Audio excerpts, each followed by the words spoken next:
әке туған ұлын сатып, одан тапқан ақшасына жауынгер робот сатып алды. Әрмен қарай не болатынын «Живая сталь» киношолуынан көретін боламыз.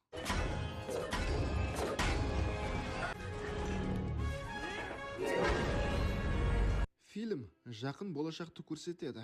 Үлкендердің рингке шығып бір-бірін ұрғаны енді қызық емес. Енді осындай заманда қарапайым адамдардың орнына роботтар бокстасатын болады. Жәрмеңкеге Чарли Кентон келді. Оның сондай көне робота және көптеген қарызы бар. Ал бүгін оны бұқаға қарсы төбелес күтіп тұр. Чарли жеңіске көп ақша тікті. Бұқаның иесі Рикки Чарлиға «Егер мені алдайтын болсаң, мен саған көресіні көрсетемін» дейді. Айқас өте жақсы басталды. Шамасы бұқаның жеңіске деген ешқандай мүмкіндігі жоқ секілді. Бірақ та Чарли көрермендер арасында отырған қызға қырындаймын деп алаңдап қалады. Дәл осы кезде бұқа роботқа шабуыл жасап, оны аренаның ортасында шашып тастады. Енді істің насырға шапқанын білген еркек Риккиге төлейтін ақшасы болмағандықтан қашып кетуді шешті. Бірақ та Чарлиді көне таныстары ұстап алды. Оның бұрынғы әйелі қайтыс болған екен. Енді олардың 11 жасар ұлы Чарли үшін мәселе болып тұр. Кадр сот залына ауысады. Бұл жерде кішкентай бала Макс Кентонды асырап алу сот ісі болып жатыр. Баланы туысқан апасы Тебра асырап алуды армандайды. Ал әкесі Чарлидің баладан құтылғысы келеді. Оның бар ойы жаңа робот сатып алуға ақша табу.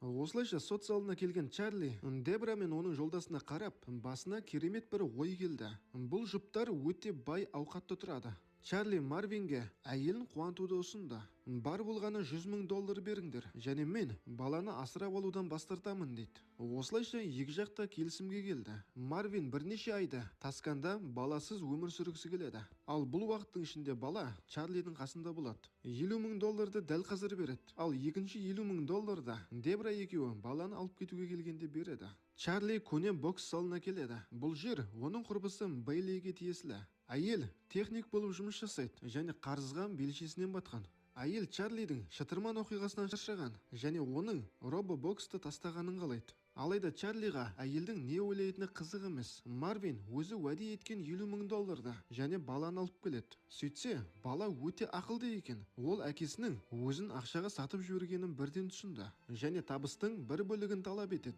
Өкінішке орай Чарлиде мүлдем ақша жоқ. Чарли бүткіл табысын аты аңызға айналған робот Noisy Boy'ды сатып алған. Бұны көргенде бала қатты таң қалды. Ол робобокстың жанкүйері. Чарли баласына Noisy Boy басқа елдерді аралап жүргенде оған дауыстық басқару орнатылғанын айтып мақтанады. Бірақ та робот бұйрықтарға мүлдем жауап бермеді. Әзірге Чарли ашуланып, жоғалтқан ақшасын санап отырғанда, балақай роботтың сауытындағы иероглифтерді байқайды. Ал басқару жүйесін алғаннан кейін ол жапонша бұйрық береді. Мінекей, уайымдайтын ештеңе жоқ. Барлығы да жұмыс жасап тұр.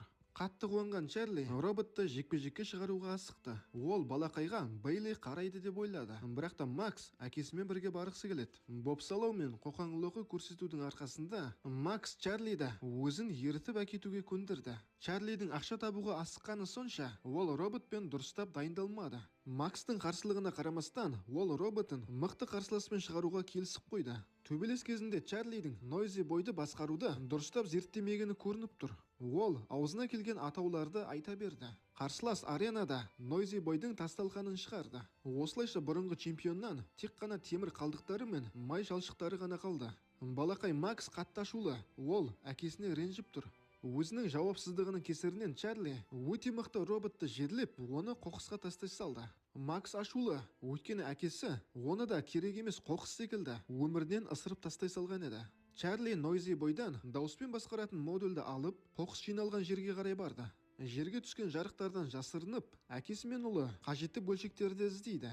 Олар жаңадан робот құрастырып шығармақшы. Чарли кезінде боксер болғанын айтады, бірақ та қазіргі таңда боксты ешкім қарамайды. Көпшілік бұдан да қызық болуын талап етті. Адамдардың жекпе-жекке шығуы оларды қанағаттандырмады. Есесіне үлкен роботтардың жекпе-жегі мүлдем басқа әңгіме. Әкесінің әңгімесін тыңдап, Макс апанның бір шетіне келді және құлап кетеді. Оны балшықтан шығып тұрған роботтың бір қолы құтқарып қалды. Оның күртешесі роботтың қолына ілініп қалған екен. Баласы үшін қатты қорыққан әкесі Максты шығарып, оны алғашқы рет құшақтайды.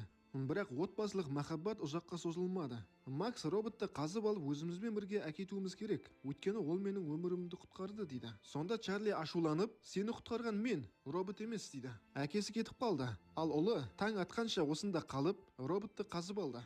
Таңертең Бейлиге жаңа роботты құрастыруды ұсынды. Әйел қатты ашулы және шарасыз күйде. Оның әкесі Чарлидің бапкері болған және барлық мүлкін Чарлидің мансабын дамыту үшін салып жіберген. Ал енді Бейли оның робобоксқа қызығушылығына көмектесуде. Ал қайтарымына не алды? Ештеңе де, айтатын рахметі жоқ. Оның үстіне қарызға тығып тастаған. Әйелдің ойынша Чарли бұл істі доғару керек. Чарли да дәл солай жасаймын дейді. Бірақ та ең соңғы рет көмектесші деп өтінеді. Өйткені балақай роботқа бауыр басып қалды дейді. Егер де Бейли оны тірілтпесе, басқа ешкім оны жасай алмайды. Бейли көмектесуге келісті. Робот өте ескі, бір қарағанда мүлдем іске қосылмайтын секілді. Бірақ та кенеттен оның электронды түрі оянды. Сөйтсе робот Макстың қимылын қайталап тұр екен. Бұл функция көлеңке деп аталады. Бұндай функция қазіргі таңда жоқтың қасы. Макс роботты жуындырады және оның кеудесінен атом деген жазуды көреді. Бұл оның есімі. Бала роботқа төбелес ұйымдастырыңдар деп талап етеді. Алайда үлкендерге бұл жоспар ұнамады. Роботтың бұл түрі спарринг жасауға арналған. Ол соққыларды көтереді, бірақ та төбелесе алмайды. Макс айтқанынан қайтпайды. Ол сонда да төбелестіргісі келеді. Әзірге Чарли лайықты қарсылас іздеп жатқанда, Бейли Макске әкесінің рингте қандай мықты жауынгер болғанын айтады. Десек те оның уақыты өтіп кетті. Чарли мен Макс Атлантаға жол тартты. Олар чемпионат өтіп жатқан аренаға тап болды.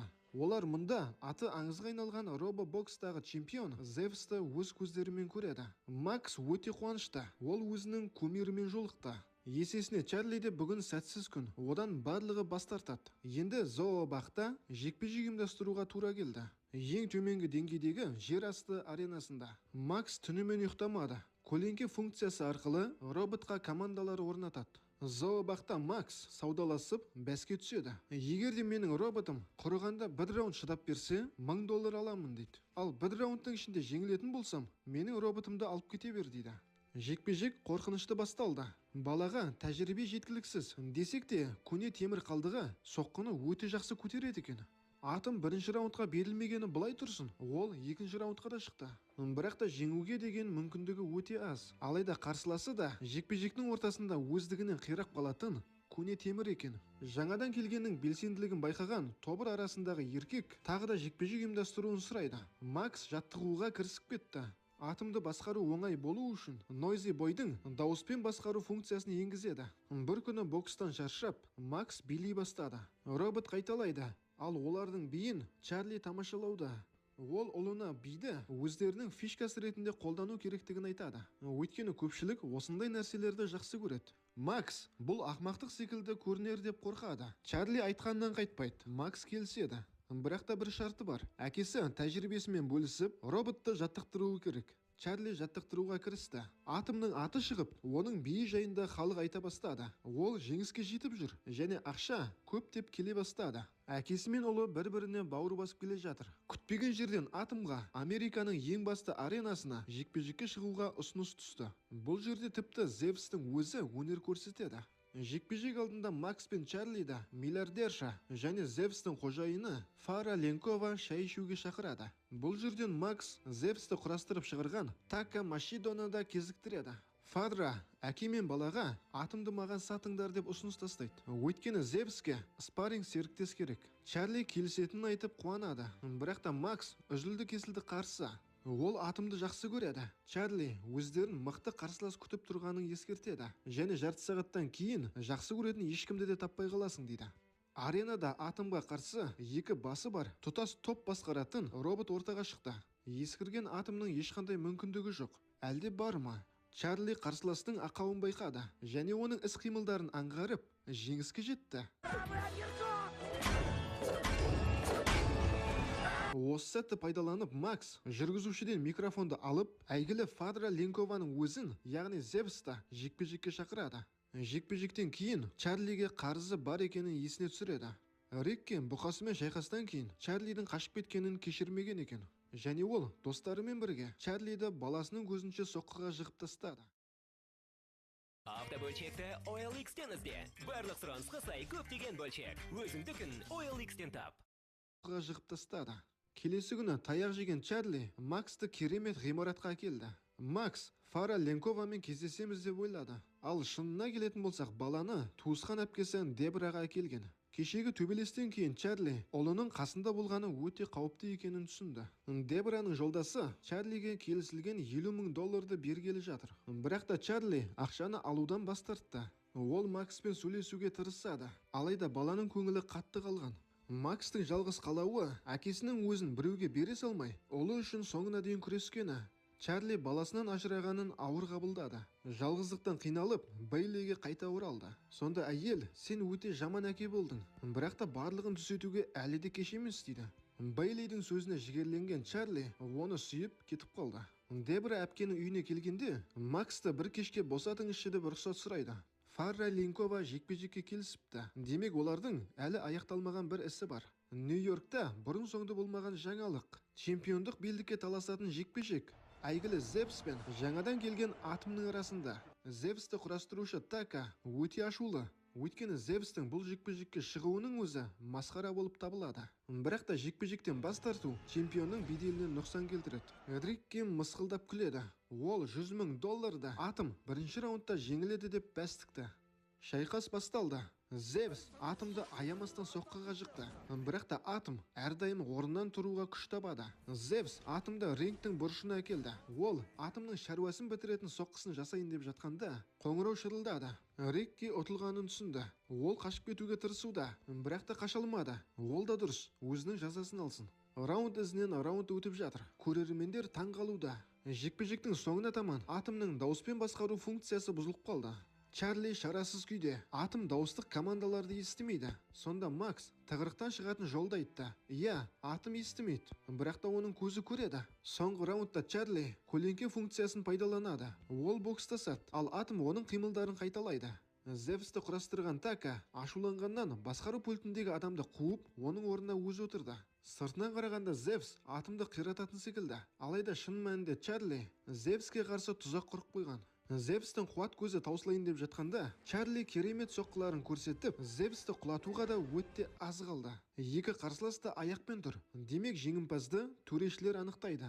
Ұпайлар бойынша Зевс ең аз айырмашылықпен жеңіске жетеді. Иә, Зевс чемпиондық белдігін сақтап қалды. Бірақ та Ленкова мен Така үшін бұл масқара жеңіліспен тең. Өйткені халықтың чемпионы ретінде Атомды жариялайды. Әкесі мен ұлы бір-біріне бауыр басып қалғанын мойындайды. Сол үшін де кішкентай көне роботқа алғысымызды айтамыз. Достар, қысқаша кино шолуымыз ұнады ма? Олай болса арнаға тіркеліп, лайк басып кетейік.